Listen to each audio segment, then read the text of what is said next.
قرآن مجید کا 26واں پارہ اور 49ویں سورت سورہ حجرات کی 2 آیتیں ہیں۔ فرمایا یا ایھا الذین آمنو، سب سے پہلے یا ہے، یا حرف خطاب ہے، اس کے ذریعے کسی کو خطاب کیا جاتا ہے، آواز دی جاتی ہے، بلایا جاتا ہے۔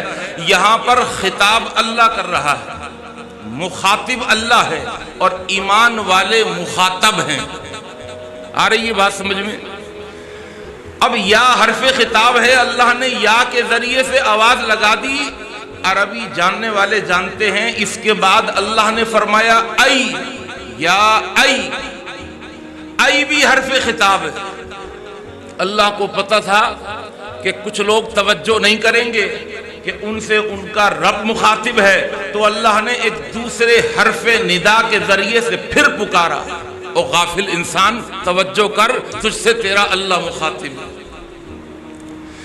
پھر اللہ نے فرمایا یا ایھا، یہ ہا کیا ہے؟